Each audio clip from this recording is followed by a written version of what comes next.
আসসালামু আলাইকুম। আমি তানিয়া ইসলাম, প্রভাষক, ব্যবস্থাপনা বিভাগ, নারায়ণগঞ্জ সরকারি মহিলা কলেজ। সুপ্রিয় শিক্ষার্থীরা, আশা করি তোমরা সবাই সুস্থ আছো, নিরাপদে আছো।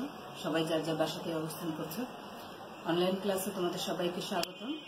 আমার আজকের ক্লাস হচ্ছে ব্যবসা সংগঠন ও ব্যবস্থাপনার দ্বিতীয় পত্র থেকে দ্বাদশ শ্রেণীর ছাত্রীদের উদ্দেশ্যে।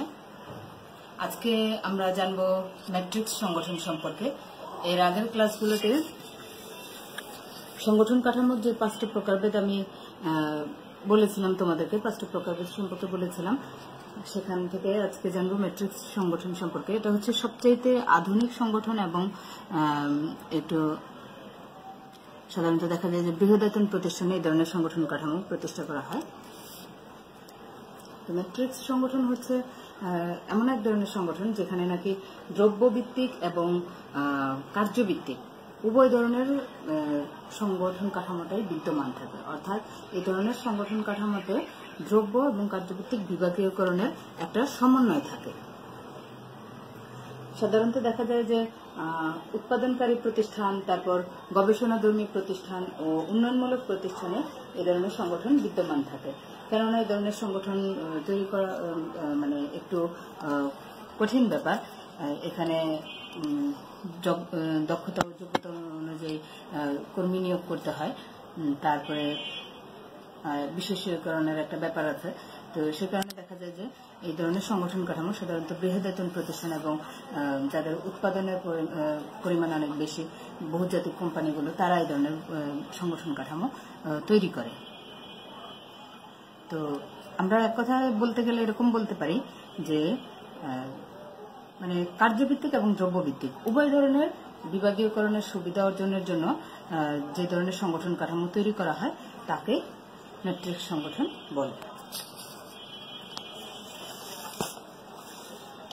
ম্যাট্রিক্স সংগঠনের আলাদা কিছু বৈশিষ্ট্য আছে, অন্যান্য যে সংগঠন কাঠামোগুলো আছে সেখান থেকে কিছুটা আলাদা বৈশিষ্ট্য আছে। যেমন এই ধরনের সংগঠনে দুই ধরনের নির্বাহী উপস্থিত থাকে। একটা হচ্ছে যে সাধারণ এক ধরনের নির্বাহীরা সাধারণ কাজ করেন এবং অপর যারা আছেন তারা কারিগরি বিষয় নিয়ে তত্ত্বাবধান করেন।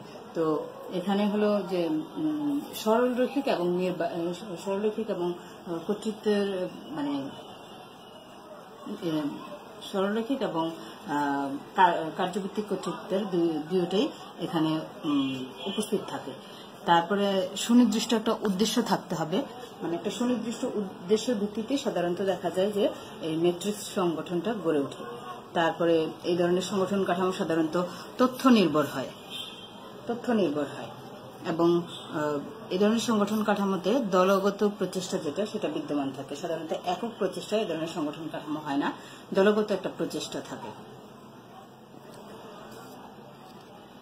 কেননা এখানে দেখা যায় যে যেহেতু আমরা বলছি যে এখানে দুই ধরনের নির্বাহী থাকে, একদিকে হচ্ছে দ্রব্যভিত্তিক বা কাঁচামাল সংগ্রহকরণ এবং আরেকদিকে হচ্ছে উৎপাদন ভিত্তিক, মানে কাঁচামাল থেকে আবার পণ্যটা চূড়ান্ত পণ্যে তৈরি করা পর্যন্ত সেই কাজটাও তারা করে। এই কারণে দেখা যায় যে ম্যাট্রিক্স সংগঠন একটা দলগত প্রচেষ্টা চালানোর মতো একটা সংগঠন আর কি। তারপরে হচ্ছে সুনির্দিষ্ট কর্তৃত্ব ও দায়িত্ব। এখানে যারা নির্বাহী আছেন তাদের প্রত্যেকেরই, দুই ধরনের যে নির্বাহী আছে এখানে প্রত্যেকেরই দায়িত্ব এবং কর্তৃত্ব সুনির্দিষ্ট করে দেওয়া, কে কোন কাজটা করবে এবং কার দায়িত্ব কি এবং কে কোনটার কর্তৃত্ব করবে এটা সুনির্দিষ্ট করে দেয়া থাকে। তারপরে কর্তৃত্বের ধরন, এখানে মানে দুই ধরনের কর্তৃত্ব দেখা যায়, একটা হচ্ছে উলম্ব এবং আরেকটা হচ্ছে সমান্তরাল। দুই ধরনের কর্তৃত্ব এখানে দেখা যায়। আরেকটা বৈশিষ্ট্য হচ্ছে দ্বৈত অধীনতা। যেহেতু দুই ধরনের নির্বাহী, তাই যারা কর্মচারী আছেন, অধীনস্থ যারা কর্মচারী আছেন তাদেরকে দুই ধরনের নির্বাহীর অধীনেই কাজ করতে হয়। দুই ধরনের নির্বাহীর থেকেই অনেক সময় আদেশ অনুযায়ী তাদেরকে কাজ করতে হয়। দুই ধরনের নির্বাহীর গুরুত্ব হচ্ছে সমান। এখানে উভয় নির্বাহীদের গুরুত্ব এখানে সমান বিবেচনা করা হয়। তারপরে উপযুক্ত ক্ষেত্র, উপযুক্ত ক্ষেত্র বলতে এখানে ম্যাট্রিক্স সংগঠন সাধারণত আমি শুরুতেই বলেছি যে বৃহদায়তন প্রতিষ্ঠানে এটা ব্যবহার করা যায়, সব ধরনের প্রতিষ্ঠানে ব্যবহার করা যায় না। সাধারণত ক্ষুদ্র এবং মাঝারি ধরনের প্রতিষ্ঠানে এটা ব্যবহার করা যায় না, কারণ এই ধরনের প্রতিষ্ঠান ব্যবহার করার জন্য প্রচুর অর্থ ব্যয় করতে হয়, অত্যন্ত ব্যয়বহুল, এবং দেখা যায় যে উন্নত প্রযুক্তির প্রয়োজন হয়। সে কারণে এই ধরনের প্রতিষ্ঠান সাধারণত বৃহদায়তন প্রতিষ্ঠানে এই ধরনের সংগঠন কাঠামো ব্যবহার করা হয়। এবং এছাড়া বহুজাতিক যে কোম্পানিগুলো আছে, বহুজাতিক কোম্পানি, তারপরে বৃহদায়তন হোল্ডিং কোম্পানি, এই ধরনের কোম্পানিতে এই সংগঠন কাঠামোটা লক্ষ্য করা যায়। ম্যাট্রিক্স সংগঠনেরও কিছু সুবিধা আছে, কিছু অসুবিধা আছে। সুবিধাগুলো যে সুবিধাগুলো আছে তা হলো যে দক্ষতার সাথে কার্য সম্পাদন করা যায়, যেহেতু এখানে যেই কাজে দক্ষ সেই কাজের দক্ষতার ভিত্তিতে কর্মী নিয়োগ করা হয়। যে কাজটাতে পারদর্শী তাকে সেই কাজের জন্য নিয়োগ দেওয়া হয়। সেই কারণে সে যেহেতু এই কাজটা ভালো জানে, সেই জন্য সে ওই কাজটা খুব দক্ষতার সাথে সম্পাদন করতে পারে। তারপরে কাজের পরিবেশ, এই ধরনের প্রতিষ্ঠানে দেখা যায় যে কাজের পরিবেশটা অনেকটাই গতিশীল হয়, কেননা এখানে দুই ধরনের নির্বাহী থাকে। তারা পরস্পর আলাপ আলোচনার মাধ্যমে বা কাজের তাদের দক্ষতার মাধ্যমে, যোগ্যতার মাধ্যমে তারা দেখা যায় যে কাজের পরিবেশটাকে অনেকটাই গতিশীল করে তোলে, উন্নত করে তোলে। তারপরে সহযোগিতার উন্নয়ন বলতে এখানে দুই ধরনের নির্বাহীরাই তাদের কাজ সম্পাদনের জন্য দেখা যায় একে অপরের সাথে পারস্পরিক সহযোগিতার মাধ্যমে তাদের কাজটা সম্পন্ন করার চেষ্টা করে। উভয়ের প্রয়োজন হয়, তো দেখা যায় তারা যাতে তাদের কাজটা যাতে সুন্দর হয় সেজন্য একে অপরকে বেশিরভাগ ক্ষেত্রে তারা সহযোগিতা করে থাকে। তারপর বিশেষায়ন বলতে আমরা সাধারণত যেটা বুঝি যে কাজটা ভালো পারে। এই ক্ষেত্রে ম্যাট্রিক্স সংগঠনের একটা সুবিধা হচ্ছে বিশেষায়ন করা হয়, হলো যে কাজটা ভালো পারে তাকে সেই কাজটাই দেয়া হয়। যেহেতু যোগ্য ব্যক্তিকে যোগ্য কাজ প্রদান করা হয়, সেই কারণে তার কারিগরি নৈপুণ্য দেখা যায়। আর দক্ষ কর্মী নিয়োগ করার ফলে এবং উন্নত প্রযুক্তি ব্যবহার করার মতো দক্ষ কর্মী নিয়োগ করার ফলে দেখা যায় যে প্রতিষ্ঠানের উৎপাদন অধিক হারে হয়ে থাকে। তো এগুলো হচ্ছে ম্যাট্রিক্স সংগঠনের সুবিধা। এছাড়া এই সুবিধার পাশাপাশি কিছু অসুবিধাও আছে। যেমন এখানে যেহেতু দুই ধরনের নির্বাহী ব্যবহার করা হয়, সেই কারণে দেখা যায় যে তাদের প্রাতিষ্ঠানিক ব্যয়টা অনেক বেশি, প্রশাসনিক যে ব্যয়টা অনেক বেশি হয়ে যায়।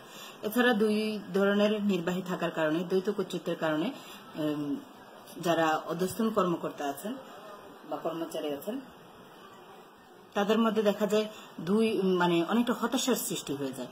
তারা কাজ করতে গেলে একজন একরকম বলে, আরেকজন আরেক রকম বলে। তো দেখা যায় যে তাদের অনেক সময় কাজ করতে গেলে তারা অনেকটা দ্বিধাদ্বন্দ্বে পড়ে যায় বা তাদের কাজের মধ্যে অনেকটা সমস্যার সৃষ্টি হয়ে যায়, যার ফলে অনেক সময় তাদের মধ্যে বিভিন্ন ধরনের হতাশারও সৃষ্টি হয়। একের দিক যেখানে থাকে সেখানেই দ্বন্দ্বের সৃষ্টি হওয়ার একটা সম্ভাবনা থাকে।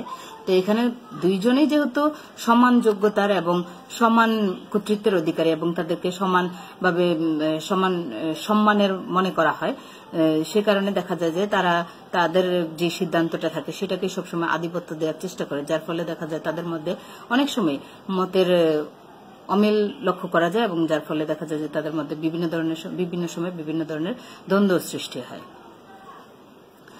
দক্ষ কর্মীর অভাব, এটা একটা বড় একটা সমস্যা আমাদের দেশে, কেননা দেখা যায় ম্যাট্রিক্স সংগঠনে যে ধরনের ব্যবস্থাপক দরকার হয় বা নির্বাহী দরকার হয়, ওই ধরনের নির্বাহী আমাদের দেশে পর্যাপ্ত পাওয়া যায় না, যার কারণে দক্ষ কর্মীর অভাবে এই ধরনের সংগঠন কাঠামো অনেক সময় অনেক প্রতিষ্ঠানে ব্যবহার করা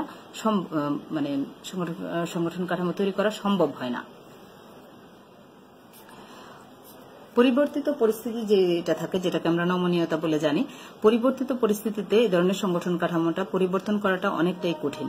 যেহেতু দুই ধরনের সংগঠন কাঠামোর সংমিশ্রণে এই সংগঠন কাঠামোটা তৈরি করা হয়, তো দেখা যায় যে অনেক সময় অনেক পারিপার্শ্বিক অবস্থার কারণে হয়তো কাঠামো পরিবর্তনের প্রয়োজন হয়, কিন্তু এই ধরনের সংগঠন কাঠামো পরিবর্তন করাটা একটু সময় সাপেক্ষ, তো যার কারণে এখানে নমনীয়তার অভাব লক্ষ্য করা যায়।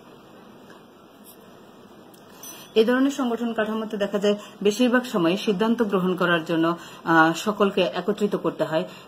দুই ধরনের নির্বাহীদেরই সিদ্ধান্ত জানতে হয়। তো যে কোনো একটা সিদ্ধান্ত উপনীত হওয়ার জন্য বা একটা সিদ্ধান্ত নেওয়ার জন্য দেখা যায় বেশিরভাগ সময় বিভিন্ন ধরনের সভার আয়োজন করতে হয়। তো যার ফলে দেখা যায় যে কোনো সিদ্ধান্ত নেওয়াটাই অনেকটা সময় সাপেক্ষ হয়ে যায়। তো এই ম্যাট্রিক্স সংগঠন সহ যে আমরা 5টা কিছু বিষয় বিবেচনা খুব জরুরি, যেমন সব প্রতিষ্ঠানে সব ধরনের সংগঠন কাঠামো যেহেতু প্রণয়ন করা যায় না, তাই কিছু বিষয় বিবেচনা করা জরুরি। তো এই কাঠামো প্রণয়ন করার ক্ষেত্রে যে বিষয়গুলো জানা দরকার, যেমন অভ্যন্তরীণ উপাদান সমূহ, ওই উপাদানগুলোকে 2টা ভাগে ভাগ করে দেখেছি আমি এখানে। আরেকটা হচ্ছে বাহ্যিক উপাদান সমূহ। তো অভ্যন্তরীণ যে উপাদানগুলো একটা সংগঠন কাঠামোর উপর প্রভাব বিস্তার করে, সেই উপাদানগুলোর মধ্যে অভ্যন্তরীণ উপাদান বলতে আসলে আমরা যেটা বুঝি সেটা হলো যে প্রতিষ্ঠানের ভিতরে যে উপাদানগুলো আছে, সেই উপাদানগুলো যখন নাকি প্রতিষ্ঠানের কাঠামোতে প্রভাব বিস্তার করে বা প্রতিষ্ঠানের কাজে প্রভাব বিস্তার করে, তখন সেই উপাদানগুলোকে অভ্যন্তরীণ উপাদান বলা হয়। তো এই প্রতিষ্ঠানের অভ্যন্তরীণ উপাদানগুলোর মধ্যে এখানে যেগুলো আছে সেটা হচ্ছে প্রতিষ্ঠানের আয়তন, মানে প্রতিষ্ঠানটা কি আয়তনের, ক্ষুদ্র, মাঝারি না বৃহৎ, এর উপরে কিন্তু প্রতিষ্ঠানের সংগঠন কাঠামো নির্ভর করে। এরপরে আছে প্রতিষ্ঠানের উদ্দেশ্য, মানে কি উদ্দেশ্যে প্রতিষ্ঠানটা তৈরি করা হচ্ছে। প্রতিষ্ঠানের উদ্দেশ্যের উপর নির্ভর করে প্রতিষ্ঠানের সংগঠন কাঠামো নির্ধারণ করতে হবে।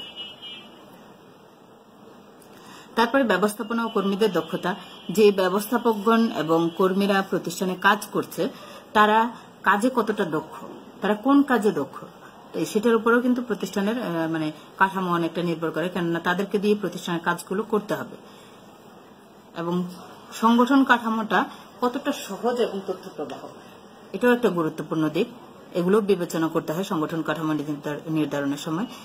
তারপরে প্রযুক্তি ও কলাকৌশল, মানে প্রতিষ্ঠানের কতটুকু প্রযুক্তিগত সামর্থ্য আছে বা শক্তি আছে এবং কলাকৌশল ব্যবহার করার কতটুকু শক্তি আছে, এইগুলো বিবেচনা করেই একটা প্রতিষ্ঠান কাঠামো, সংগঠন কাঠামো তৈরি করা জরুরি।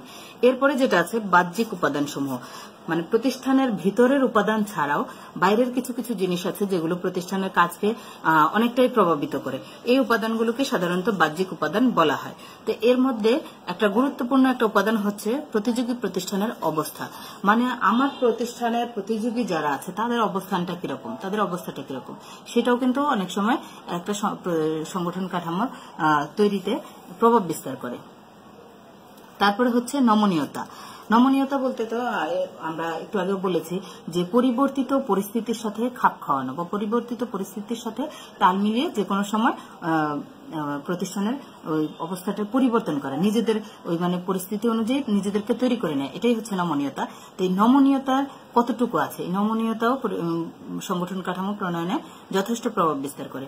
এছাড়া আরো আছে যেমন শক্তি ও সম্পদ বিবেচনা, যে প্রতিষ্ঠানের যে পরিমাণ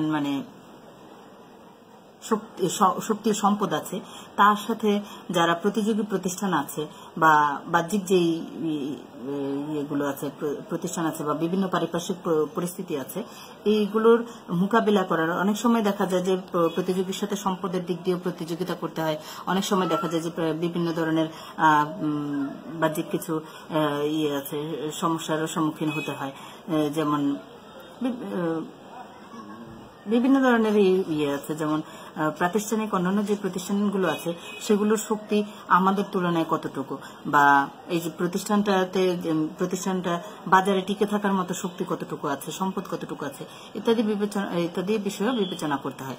এছাড়া আরো একটা গুরুত্বপূর্ণ দিক হচ্ছে যে যাদের উদ্দেশ্যে প্রতিষ্ঠান তৈরি করা বা যাদের যে পণ্যগুলো তৈরি করা হয় সেই পণ্যের চাহিদাটা জনগণের কাছে, সেটার চাহিদা কতটুকু বা সেটা জনগণ কতটা নিচ্ছে, সে কারণে জনগণের চাহিদা, অভ্যাস ও রুচিবোধ বিবেচনা করেও একটা সংগঠন কাঠামো তৈরি করতে হয়।